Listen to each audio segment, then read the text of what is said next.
Welcome back to my channel, guys. It's time for another anime review. Yeah, it's been a while.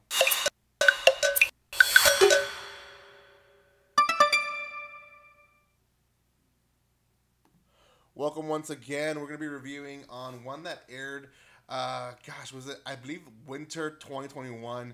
Yeah, it was winter 2021. This is one that I actually got the light novel for. I started reading it, kind of knew where it was going, so kind of didn't really continue too much on it, but it is called The Hidden Dungeon Only I Can Enter. I decided to watch the dub version of it. I did watch some sub episodes, like the first two episodes were subbed, and I believe I watched like the 10th or 11th episode. It was the 10th episode subbed for whatever reason I did. But anyways, this is a story or an anime story that you guys can find on Funimation, I believe. Nope, that's incorrect. Crunchyroll. And Crunchyroll has it both dubbed and subbed, so you guys can watch it either way there. So again, it is called The Hidden Dungeon Only I Can Enter. Genre-wise, I would put this one at adventure, harem for sure, ecchi for sure, fantasy, action. All those genres probably fit well with this series. Comedy as well, I would put. That kind of falls into the whole isekai. Well, it's not really an isekai, but isekai type of anime. So, anyways, this is a decent story. It just had too much of um, the harem and ecchi side that I don't particularly appreciate too much of animes nowadays. But anyways, before anything, if you haven't done so by now, make sure you subscribe to my channel. There is a giveaway happening. Actually, there's no giveaway happening anymore. There was a giveaway happening of day of recording this video, but by the time this video releases, there will be no giveaway. So subscribe to my channel. There'll be another giveaway, hopefully, sometime this month. I'm not really sure when I'll be releasing it. I might be releasing it earlier just because I will be moving, but I don't know. It all depends if we reach 4,500. So get me there, and we'll see. Also, comment, like, and share on this video. It helps so much in the algorithm. You guys don't know how much it does. So just comment, like, and share. It helps me so much. Okay. So our main character is Nor. And Nor is essentially, he's poor. He comes from not so great of a, it's a fantasy world where there's royalty and he's not royalty. So when he goes to school, he obviously is treated as the low as low. And it happens to be that his friend Emma from childhood, she is one of the higher royalty ranks. So it kind of balances out, but not really. When he's alone, he's obviously disrespected.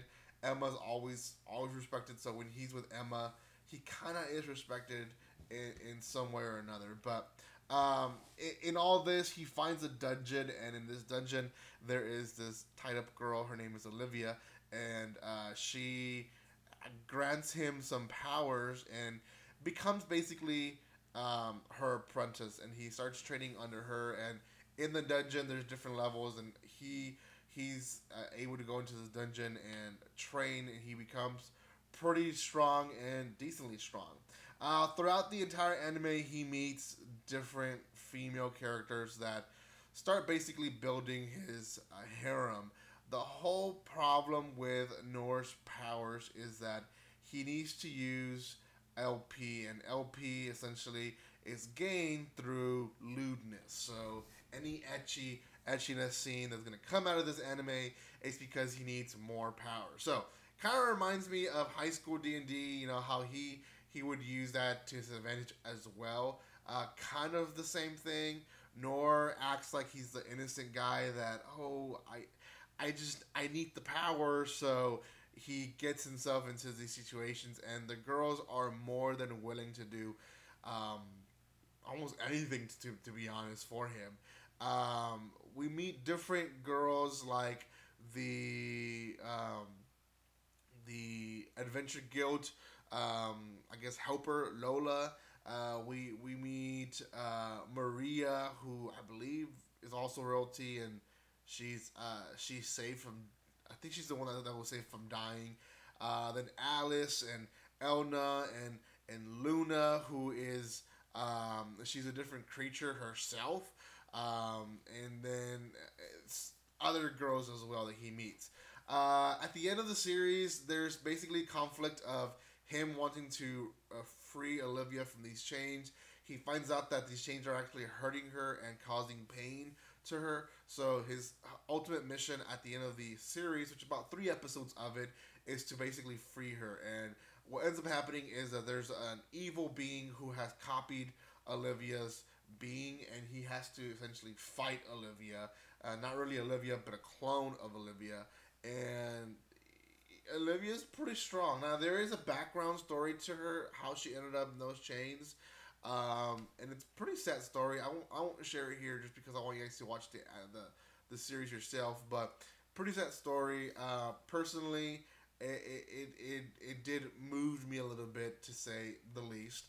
But anyways, he ends up defeating the Olivia copy with the help of all his harem, who's always there to help him, and that's really in a nutshell the entire series. If you want to watch something where it's kind of like a build your team, but really is build your harem team type of series, this one's for you.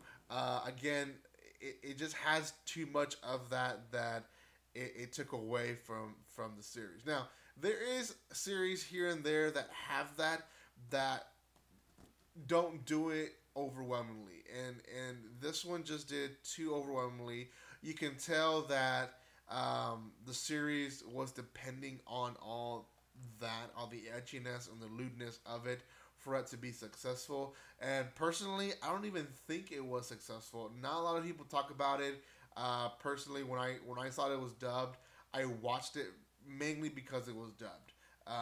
It was something that I could watch while I'm doing housework or while I'm doing something else, in the house or in the office, and don't really have to put my 100% attention to it. If it was only subbed, this is probably one that I would have ignored, because I had seen the first 2 episodes and I kind of knew where it was going. I figured it out pretty soon, and yeah, I was correct about it. So almost an all-female cast. If you look at the casting, at least in the Japanese version, I think the only guy that was casted was the main character. I think the dad, because the parents do come out quite a bit. The parents, I guess the dad was also another guy. But if you look at the main supporting characters and the main characters, only one guy. I think all the other ones are female. So it just kind of shows you where it's going. I personally would give this one out of 10. I would give this one a 6 out of 10. Decent enough to watch, but I don't know if it's something that a lot of people would want to watch. Now, let me check here real fast. I think my anime list puts this one, 6.28. So yeah, it's very close to my rating, 6.28. A lot of people didn't really think it was the best thing ever. This is 210,000 people voted on this one, so pretty good rating. I would say 628 is fair. I would go lower to a 6 personally, but I think that's fair. In overall, the story is funny. I like when the parents do show up, because the parents do add some comedy to it.